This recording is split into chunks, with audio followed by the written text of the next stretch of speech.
Hi, it's Nick from the Run Testers, and in this video I'll be comparing the Saucony Endorphin Pro and the Saucony Endorphin Speed.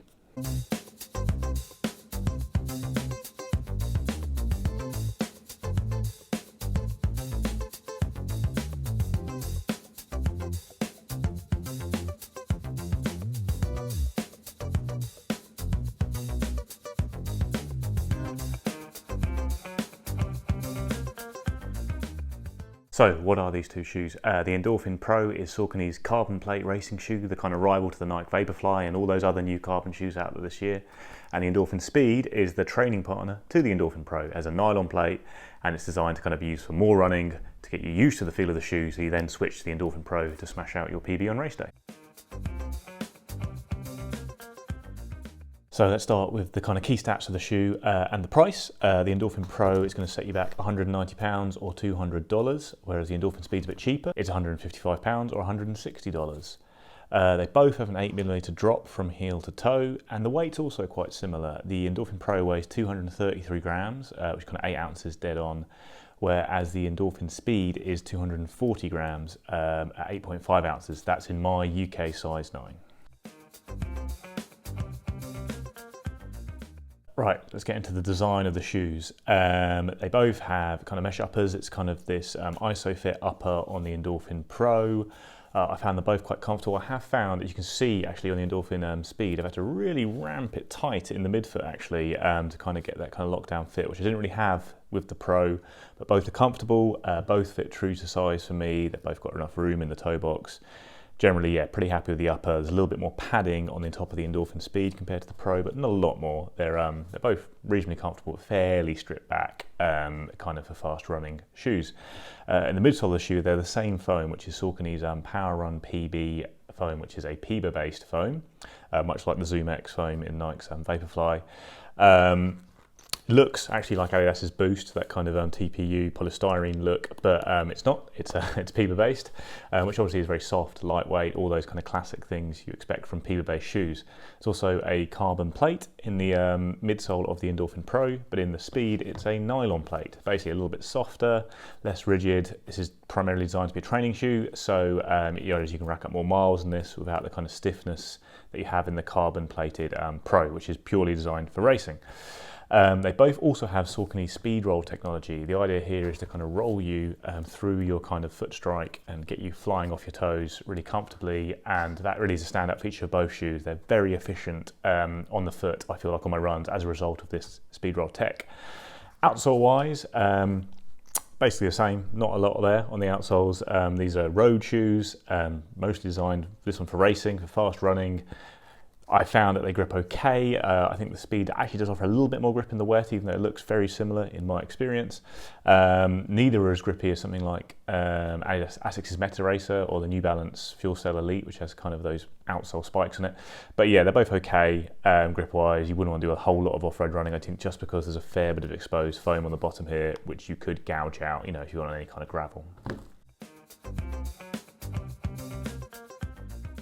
So I've put a lot of miles running in the Endorphin shoes this year, except for the Shift. Haven't had a chance to test that out yet.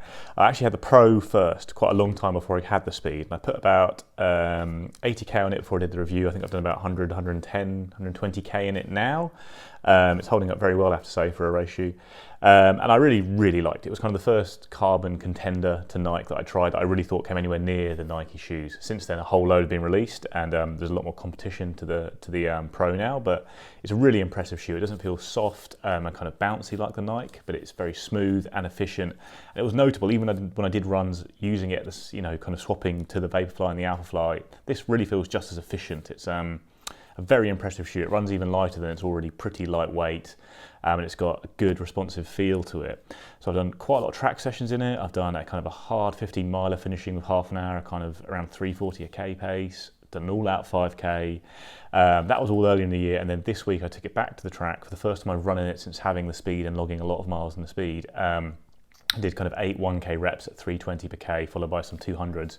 It's not ideal for 200s. I mean, any shoe that's designed for road racing, especially marathons, is not going to be giving you that pickup speed for 200s. But it was really nice rolling through those kilometers at 320 per k. It's just a fantastic shoe. It really is very, very good. Where it sits now in the carbon rankings, I think I still prefer kind of the Alpha Fly as my kind of go-to race shoe, and I really like the New Balance Fuel Cell RC Elite. I might put that just ahead of this on kind of pure pace, but this is a very good shoe, very natural feeling shoe for a carbon racer with that really impressive speed roll tech that kind of makes it feel like more of an extension of your foot rather than something quite outlandish you've put on it like the Nike shoe. And then as for the speed, I think this is the shoe I've run the most in this year, single shoe. There's been a lot of testing going. I think I've probably done about 220, 230k in it now. It's become my go-to kind of shoe really for everything. Like, you know, it is designed for fast training, but I've run easy in this quite a lot. And anytime we even go up to kind of steady pace, still a long way off any of my race paces, I'll still reach for this as just the most comfortable shoe to use for that kind of thing. I've got like a pretty standard run I start the week with as kind of a steady tempo-ish 10k on a 2.5k loop near me, and this is really where this shoe is perfect basically. I use this shoe for that run every week, and it just feels great eating up those miles, very smooth, comfy. It's less stiff, it's a little bit bouncier than the Pro, I'd say. It does lose a little bit of speed, probably a little bit of pop in the forefoot as a result of not having a carbon plate, but really not very much. I've done speed sessions in the shoe as well. I took it down the track last week for I think it was a few 2k reps, not at a very high speed, but again there was one of those, I think we were alternating and did some of those at 320 pace, and again it felt very comfortable cruising around the track in the shoe. And I've done kind of even faster stuff, picking it up over kind of 1 minute, on 30 seconds off. It's never disappointed. Basically, I've never had a run where I really haven't gone out and hit a speed I would have hoped to, even though I was running on field or running to a certain pace. This has always been there for me, and it's helped me accomplish those aims. And then when I've taken it on easy runs, it is pretty comfortable. I've done long runs in it too, couple of 15 milers. Don't think I've gone beyond that, but I've had no concerns about comfort in this shoe at all, in either of these shoes really. Even though this is a reasonably firm shoe, the Pro, the way it kind of rolls through your kind of foot strike means you don't get that kind of glaring harshness that you do with something like the On Cloud Boom or even the On Cloud Flash. They're quite harsh carbon plate shoes. I don't think either of those fall into that category, but this is certainly softer and probably a little bit more comfortable. So a lot of shoe companies obviously had very good years releasing their new carbon contenders. I think Saucony have done a really good job here of releasing two absolutely terrific shoes. So the Endorphin Pro is a genuinely excellent racing shoe, especially over kind of, I think, half marathon and full marathon distance. I think it's still got the speed for those shorter runs as well, but there are definitely shoes I prefer to it, including the New Balance RC Elite and Nike's kind of super shoes. It's very impressive, and £190 it is a little bit cheaper than a lot of the other carbon shoes out there, though not obviously the Adios Pro. And then the Speed, I think, has a pretty good case for just being the best all-round shoe released this year. Like, obviously, it hasn't got a carbon plate, but it's still very fast, it's comfortable, it's, I'm 220k and I've seen no signs of wear, even with a couple of forest runs that could have gouged, it hasn't really happened. And it's, even cheaper than the Pro, it's £155.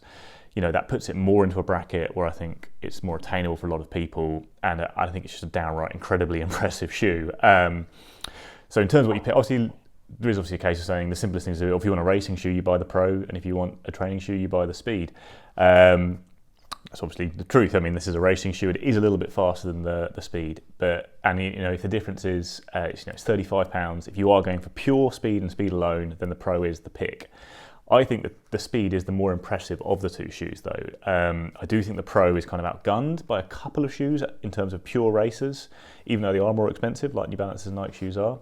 But in the category of kind of fast trainers, I do think the Speed is the standout pick, and it has that extra versatility of being a shoe that you could use for everything. I do think you could definitely race in it. I think it is fast enough for that. Everyone wants a carbon plate these days. There's a fair case for saying that everyone needs a carbon plate. The actual difference between a carbon and a nylon plate of these two shoes I think is fairly minimal for most runners. The weight difference is pretty minimal as well. This one is slightly quicker to me, the way I feel, but a lot of that could just be, the psychology of knowing there's a carbon plate in there.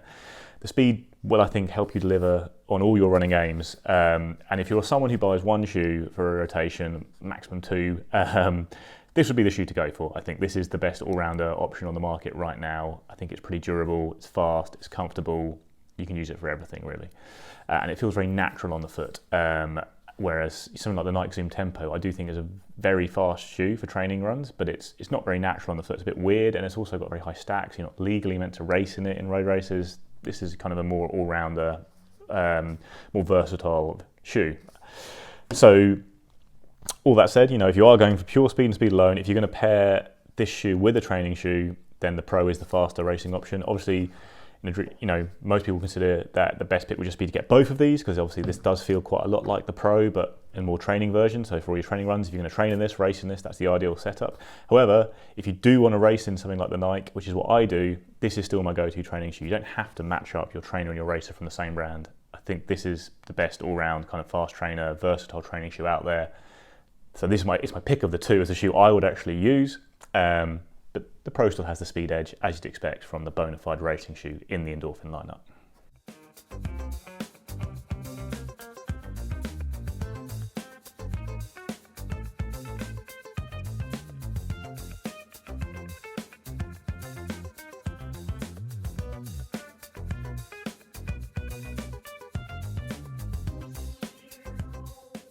So that's guys, that's my comparison of the Endorphin Pro and the Endorphin Speed shoes from Saucony. If you've got both shoes or just one of them, let us know what you think of them in the comments below. If you've run in both, how much faster do you think the Pro is to the Speed? Is it really worth that little bit of extra money, or is it all in my head? Let us know in the comments below. Please like and subscribe and ring the little bell so you get notified when we drop another video. Thanks very much. We'll see you next time.